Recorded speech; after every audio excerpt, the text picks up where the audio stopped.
안녕하세요. 세물교수입니다. 네, 반갑습니다. 네, 반갑습니다. 네, 네, 안녕하세요. 어떤 책 소개하실 건가요? 네, 오늘은 대전극동방송에서 제가 소개했던 책 두 번째 시간인데요. 이 책은 쉬운 예수는 없다. 이런 제목의 책입니다. 안타깝게 책은 직접 갖고 있지 않은데 네. 제가 이걸 또 다 준비를 했습니다. 제이슨 미첼이라는 분이 쓰셨고 두란노에서 2017년 2월에 나온 책입니다. 이 책의 표지에 보면 이런 말이 써 있습니다. 쉬운 삶이 아니라 좋은 삶을 선택하라. 예수 믿는다는 건 꽃길을 걷는 것인 줄만 알았다? 아니다, 이거죠. 예수 믿는다는 건 꽃길을 걷는 것이다? 아니다. 이걸 말하고 있고요. 영혼의 숨통이 트이는 7가지 다른 선택. 이런 말이 있습니다. 그 다음에 은혜와 그릿이 만난다면 이렇게 표현되어 있는데 이 그릿이라는 것은 엔젤라 더크워스라는 사람이 그릿이라는 제목의 책에서 단어를 사용했는데 이거는 성공이나 성취를 이루기 위한 열정, 끈기 이런 것을 가리키는 단어예요. 그래서 원래 그릿그라면 뭐 모래알 이런 것을 말하는데 여기서는 그런 어떤 것을 성공하고 성취하기 위해서 하는 열정, 노력 이런 것을 그릿이라고 합니다. 그래서 은혜와 그릿이 만난다면 그러니까 다시 말하면 은혜는 하나님의 측면에서 주어지는 거고 그릿은 사람의 측면에서 나타나는 사람이 이루는 성과, 성취 이런 것을 말하잖아요. 이 두 가지가 만난다면 이렇게 질문하고 있고요. 뼈만 앙상한 내 믿음에 행동에 살을 입히는 7가지 분투 또 이전과 똑같이 살면서 믿어도 되는 예수 그런 예수는 가짜다. 이렇게 말하고 있습니다. 이 책은 좀 우리에게 다시금 복음에 대해서 이야기하면서 좀 강력하게 이야기하고 있는 책인 것 같습니다. 출판사 서평을 보면은 그리스도인으로 사는 것에 실망해서 낙심하고 좌절하고 권태의 늪에 빠진 신앙인들에게 돌파구가 되어줄 책이 출간되었다. 왕년에 믿음 좀 있다는 크리스천들의 희미하게 타오르는 마음속 깐부기 불을 다시 타오르게 한다. 예수를 따르는 건 쉬운 삶이 아니라 힘들어도 좋은 삶을 선택한다는 뜻이다. 이 책은 우리 영혼의 숨통이 트이게 하는 7가지 예수의 길을 소개하고 이런 분투가 우리의 쓰러진 내면에 생명불을 지핀다고 도전한다. 이렇게 소개하고 있습니다. 특별히 이 책은 특이하게 서문을 카일 아이들먼 목사님이 쓰셨어요. 아주 그분이 이 책을 강력하게 추천하면서 카일 아이들먼 목사님 책도 예전에 소개했었잖아요. 그런데 그분이 이 책을 강력하게 추천하면서 서문까지 썼습니다. 그래서 그 서문의 제목이 현실에 아무 영향도 미치지 못하는 믿음은 망상이다. 이렇게 붙였어요. 내용을 조금 소개해 볼게요. 예수님을 믿지 않는다고 말하는 그리스도인은 아무도 없다. 하지만 믿음은 단순히 머리로 알고 인정하는 것 이상이다.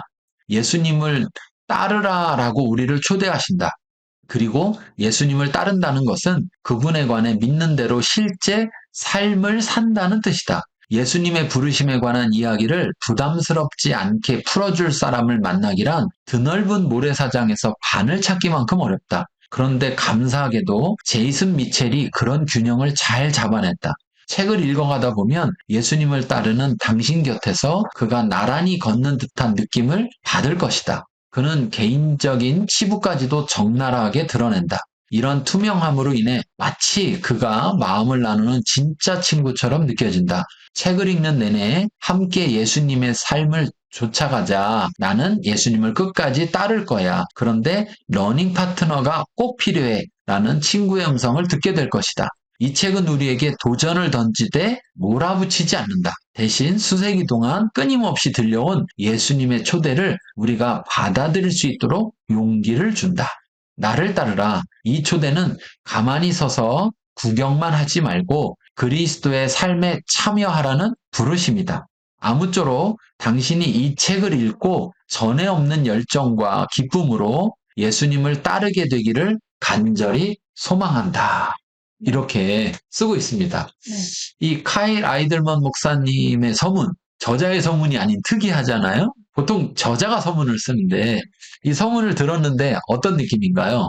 이 카일 아이들먼 목사님께서도 책을 쓰셨던 걸 소개 들었을 때 제가 어떤 확신이 있는 네. 듯한 느낌이 받았었어요. 네. 근데 이번 서문에서도 이 내용을 너가 꼭 들어야 해. 약간 이런 식으로 확신 있게 말씀하시는 것 같아서 그렇죠? 책의 내용이 점점 더 궁금해지는 것 같아요. 더군다나 막 몰아붙이지 않는다. 오히려 용기를 준다. 사실 그렇게 쓰는 거 굉장히 어려울 것 같아요.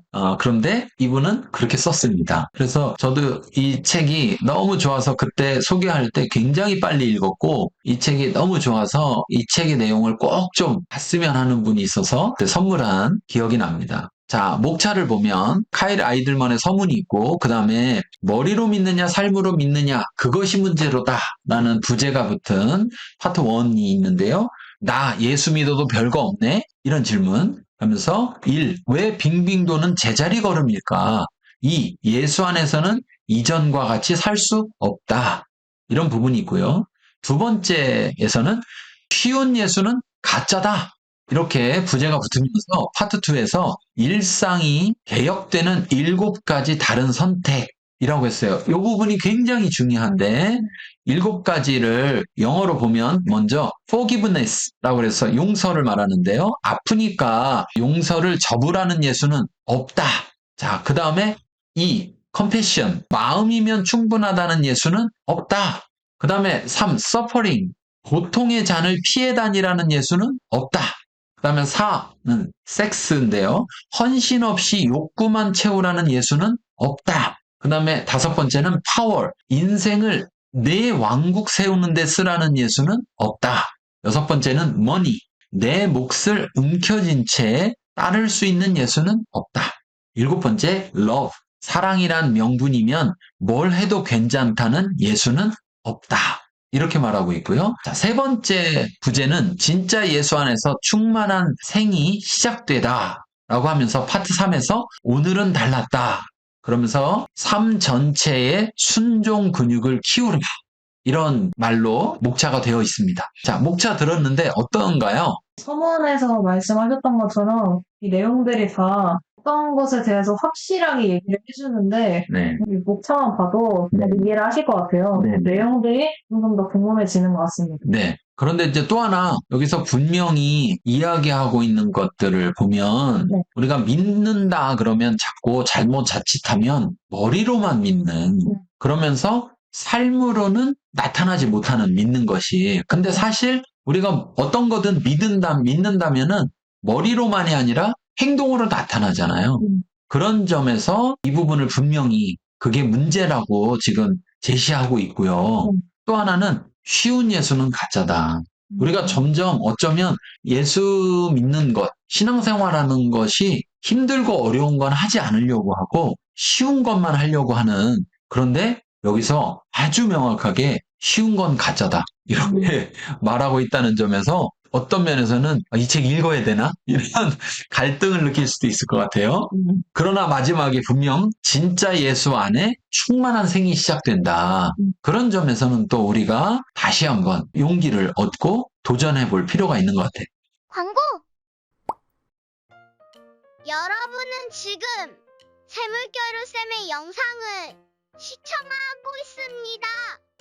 좋아요와 구독, 알림 설정 눌러주세요. 자, 파트 1에서 왜 빙빙 도는 제자리 걸음일까? 그쵸? 우리가 신앙생활 하다 보면 어느 순간 막 좀 신앙이 자라나는 것 같다가 어느 순간부터는 그냥 시간이 지나도 계속 제자리 걸음인 것 같은 그런 부분이 있는데 이 부분에 대해서 저자는 이렇게 말합니다. 저자는 이보전진 일보후퇴가 자기 신앙 여정을 가장 정확히 묘사하는 표현이라고 합니다. 그러니까 계속 전진만 하는 게 아니라 전진했다가 후퇴했다가 또 전진했다. 근데 일보전진 일보후퇴가 아니라 이보전진 일보후퇴라는 표현으로 이야기하고 있어요. 저자는 당신도 나와 함께 전진했으면 좋겠다고 당신도 낙심과 좌절, 권태의 늪을 지나 진정한 삶을 맛보았으면 좋겠다고 작은 삶의 문을 박차고 나와 예수님을 따라 훨씬 더 큰 삶 속으로 뛰어들기를 바란다고 이야기하고 있습니다. 자, 예수 안에서 이전과 같이 살 수 없다라고 말하고 있어요. 그런데 어쩌면 우리는 예수 안에서 이전과 같이 살려고 하는지도 모릅니다.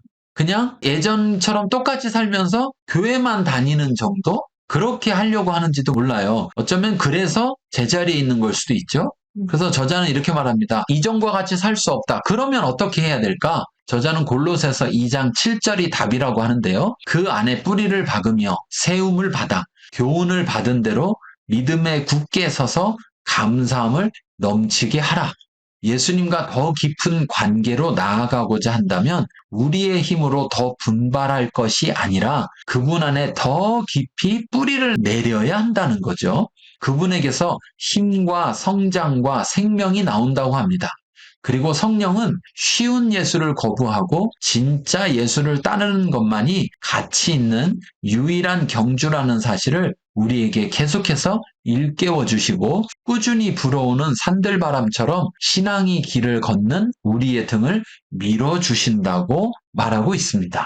자, 그 다음에 이제 2부에 나와 있던 내용, 이 7가지 선택들이 있었는데 그 중에 소개를 해볼게요. 먼저 첫 번째, 용서에 대한 부분. 아프니까 용서를 접으라는 예수가 없다. 어찌 보면 우리가 예수 믿는다는 건 용서받은 거잖아요. 그런데 막상 또 내가 남을 용서하려고 하면 어떤가요? 불편하죠. 힘들잖아요. 그쵸? 그래서 용서 안 하고 어떻게 넘어갈까? 뭐 이렇게 생각하는데 용서 안 해도 된다는 예수는 없다고 저자는 말하고 있어요. 용서는 지극히 불공평해 보인다. 실제로 그렇다. 용서는 정의와 같은 잣대를 사용하지 않는다. 용서한다는 것은 해를 끼친 사람이 진 빚을 오히려 우리가 감당한다는 뜻이다. 그러니 얼마나 고통스럽겠는가, 얼마나 어렵겠는가. 하지만 가만히 생각해보라. 부당한 일을 당했을 때 우리 앞에 놓인 2가지 선택사항은 둘 다 고통스럽고 어렵다. 빚을 스스로 지고 가해자를 놓아주는 것도 고통스럽고 원한을 품고 살아가는 것도 역시 고통스럽다.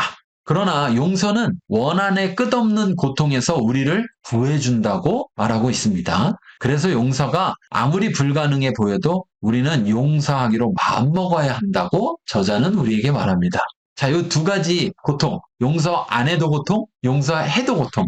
그러면 용서해라. 그러면 고통스럽지만 그 고통은 곧 끝나고 고통에서 자유케 된다는 거죠.